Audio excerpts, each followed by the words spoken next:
ශ්‍රී Lanka Telecom සහ මොබිටෙල් මේ නම් දෙක ඇහුන ගමන් අපිට මතක් වෙන්නේ ලංකාවේ දවන්තම විදුලි සංදේශ ජාලය. ඉතින් 2026 අවුරුද්ද වෙනුවෙන් මේ දවන්ත ආයතන ද්විත්වයේ දැන් විවෘත වෙලා තියෙන සුවිශාල රැකියා අවස්ථා ගැනයි අද අපි මේ විග්‍රහයෙන් කතා කරන්නේ. ස්ථාවර ඒ වගේම වෘත්තීය ගමනක් හොයන අයට මේක ඇත්තටම හැරවුම් ලක්ෂයක් වේවි. හරි අපි මේ ගැන ගැඹුරින්ම බලමු. රැකියාවක් හොයද්දී ගොඩක් අයට තියෙන ලොකුම ප්‍රශ්නයක් තමයි කිසිම ආයතනික පළපුරුද්දක් නැති අයට මොකද වෙන්නේ කියන එක. හැබැයි සුබරාංචිය තමයි කිසිම පළපුරුද්දක් නැති අයටත් මේ දැවැන්ත සමාගම් වලට ඇතුළු වෙන්න පුළුවන් පැහැදිලි ඍජු මාර්ගයක් දැන් නිර්මාණය වෙලා තියෙනවා. පළපුරුද්දක් අවශ්‍ය නොවන රැකියා අවස්ථා මොනවද කියලා අපි ඉස්සෙල්ලාම බලමු. මොබිටෙල් ආයතනයේ හරහා පාරිභෝගික සම්බන්ධතා සහ අලෙවි අංශයේ සීමා වාසික පුහුණු කරවන එමෙතන ඉන්ටර්න්ස්ලා විදිහට එකතු වෙන්න දැන් ඉතාමත් හොඳ ප්‍රවේශයක් විවෘත වෙලා තියෙනවා. අපගේ සන්නාමේ පෙරමුණේම සිටින තානාපතිවරයා වන්න. මේක නිකම් වාක්‍යයක් නෙවෙයි. මේකෙන් තමයි මේ ඉන්ටර්න්ස්ලාගෙන් ආයතනය බලාපොරොත්තු වෙන්න මූලිකම දර්ශනීය නියෝජනය වෙන්නේ. පාරිභෝගික සේවාව කියන්නේ කෝල් එකට ආන්සර් කරන එක විතරක්ම නෙවෙයි මේ දැවැන්ත ටෙලිකොම් සමාගමේ සැබෑම මුහුණුවර වෙන්නේ මේ අයයි. එතකොට මේවට ඇතුළත් වෙන්න තියෙන සුදුසුකම් මොනවද? ඇත්තරම මේවා ගොඩක් අයට සපුරන්න පුළුවන් මට්ටමේ ඒවා. සාමාන්‍ය පෙළ එහෙමත් නැත්නම් උසස් පෙළ කරලා තියෙනව නම් ඒක ප්‍රමාණවත්. ඒ කියන්නේ ඉහළම සාමාර්ථ අනිවාර්යයි කියලා දැඩි නීති මෙතන නැහැ. හැබැයි අතිශයින්ම වැදගත් වන දේවල් දෙකක් තියෙනවා. එකක් තමයි සිංහල සහ ඉංග්‍රීසි භාෂා දෙකම හොඳින් හැසිරවීමේ හැකියාව. අනිත් එක රොටේෂනල් shift. ඒ කියන්නේ මාරුවෙන් මාරුවට වැඩ කරන්න තියෙන කැමැත්ත සහ නම්‍යශීලී බව. මේ භූමිකාවල තියෙන තවත් ලොකුම වාසියක් තමයි මේවා හරිම නම්‍යශීලී. ඒ කියන්නේ ෆ්ලෙක්සිබල් වීම. හිතන්න දැනටමත් උසස් අධ්‍යාපන කටයුතු කරන කෙනෙක් තමගේ ඒ වැඩ කටයුතු වලට කිසිම බාධාවක් කරගන්නේ නැතුවම වෘත්තීය අත්දැකීම් එකතු කරගන්න මේක කදිම අවස්ථාවක්. තමන්ගේ CV එක හෙවත් ජීවදත්ත සටහන අනාගතයට ගැලපෙන විදිහට ශක්තිමත් කරගන්න මේක මාරම ප්‍රායෝගික පියවරක් වේවි. හරි. අපි ඊළඟට බලමු මේ தত্ত্বය තවත් ඉදිරියට ගොඩනගන්නේ කොහොමද කියලා. වෘත්තීය සහ තාක්ෂණික රැකියා අවස්ථා. මෙතනදී අපි කතා කරන්නේ විශ්වවිද්‍යාල උපාධිධාරීන් සහ නිශ්චිත ක්ෂේත්‍රවල විශේෂඥ දැනුමක් තියෙන වෘත්තිකයන් ඉලක්ක කරගත් අවස්ථා ගැනයි. ටෙලිකොම් කියන්නේ එකම එක රාමුවකට කොටු වුණ ක්ෂේත්‍රයක් නෙවෙයි කියන්න මේක හොඳ උදාහරණයක්. බලන්න අලෙවි නිලධාරී සහ තාක්ෂණික නිලධාරී කියන තනතුරු දෙක.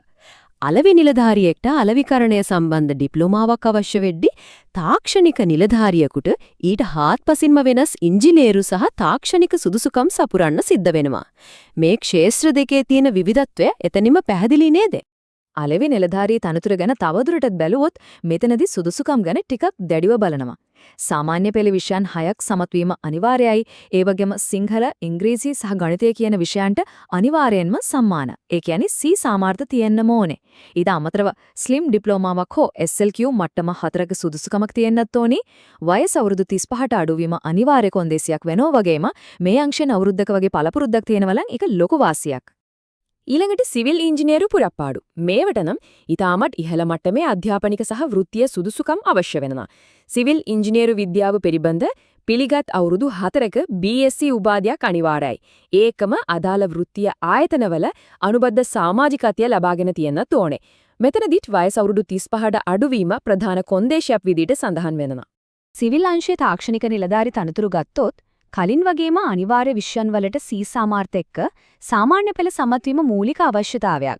හැබැයි ඊට අමතරව HND, NDT හෝ NVQ level 6 වගේ ජාතික මට්ටමේ පිළිගත් ඩිප්ලෝමාවක් සම්පූර්ණ කරලා තියෙන්න ඕනේ. තවත් ඊටාම වැදගත් දෙයක් තමයි ශ්‍රී ලංකා ඉංජිනේරු කවුන්සිලේ ලියාපදිංචි වෙලා සිටීම. ඒක මෙතනදී අත්‍යවශ්‍ය කොන්දේශයක්. මේකේ විෂයපතය එතන නිවර වෙන්න නැහැ. මේ දැවැන්ත ව්‍යුහය ඇතුලේ මානව සම්පත් සම්බන්ධීකාරක, මෘදුකාංග ඉංජිනේරු, තොරතුරු තාක්ෂණ නිලධාරීන් සහ පාරිභෝගික අධ්‍යක්ීම් විධායක වගේ තවත් විධායක සහ තාක්ෂණික පොරප්පාඩු රැසක් මේ වෙද්දිත් විවෘත වෙලා තියෙනවා. ශ්‍රී ලංකා ටෙලිකොම් සහ මොබිටෙල් කියන දැවැන්තයෝ දෙන්න දැන් එකම ව්‍යුහයක් විදියට ක්‍රියාත්මක වෙන නිසා තමයි මෙතරම් පුළුල් රැකියා පරාසයක් නිර්මාණය වෙලා තියෙන්නේ. හරි සුදුසුකම් ගැන කතා කළානේ. දැන් අපි යමු මේ විග්‍රහයේ වැදගත්ම කොටසට. කොහොමද මේවට ආයුධම් කරන්නේ?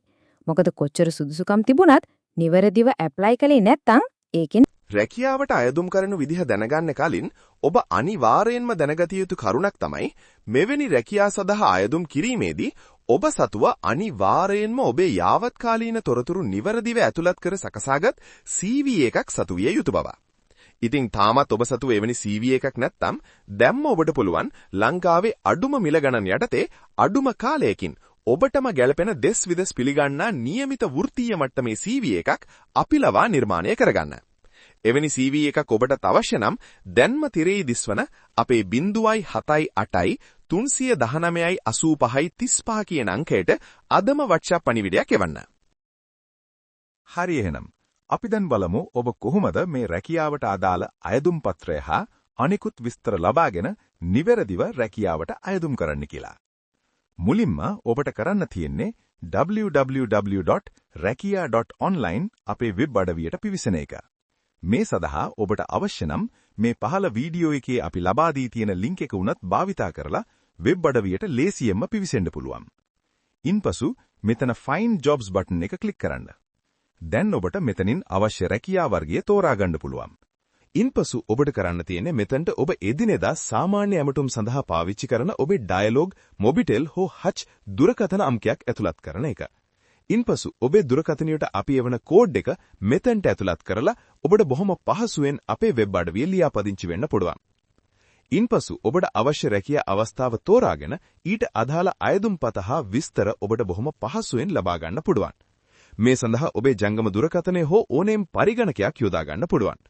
එක්වරක් වෙබ් අඩවිය තුල ලියාපදිංචි වීමෙන් පස්සේ වෙබ් අඩවියේ ඇති සියලු රැකියා සඳහා වුවත් දිනපතාම අයදුම් කිරීමේ හැකියාව ඔබට ලැබෙනවා. ඉතින් මේ අයුරෙන් ඊටමත්ම පහසුවෙන් ඔබට මේ රැකියාව සඳහා අයදුම් කිරීමේ හැකියාව පවතිනවා. තවත් දෙයක් තමයි ටෙලිකොම් වගේ වේගයෙන් අප්ඩේට් වෙන ක්ෂේත්‍රයක මේ වගේ අවස්ථා ගැන නිරන්තරයෙන් අවධානයෙන් ඉන්න එක ගොඩක් වැදගත්. දිනපතා අලුත්ම ඇබෑර්තු ගැන දැනගන්න අදාළ WhatsApp සමූහයන්ට එකතු වෙලා ඉන්න එක අලුත් අවස්ථාවක් මඟහැරෙන්නේ නැති වෙන්න ගන්න පුළුවන් ඊටම ප්‍රායෝගික පියවරක්. අවසාන වශයෙන් අපි එක මොහොතක් මේ ගැන හිතලා බලමු. විදුලි සංදේශ ක්ෂේත්‍රයේ මේ වේගයෙන් වර්ධනය වෙන අනාගතයට අපි කොහොමද පියන ගන්නෙ? මේ වගේ දැවැන්ත සමාගමක් එකතු වෙනවා කියන්නේ නිකම්ම රැකියාවක් කරනවා කියන එකට වඩා තමන්ගේ වෘත්තීය ගමනේ ඊටමත් ශක්තිමත් සහ දැවැන්ත ආරම්භයක් සනිටුහන් කරනවා කියන එකයි. ඉතින් මේ තාක්ෂණික පින්වත්ෙක් ඉස්සරහට යන්න මේ සුවිශේෂී අවස්ථාවන් වහාම ග්‍රහණය කරගන්න එක අතිශයින්ම වැදගත් නේද?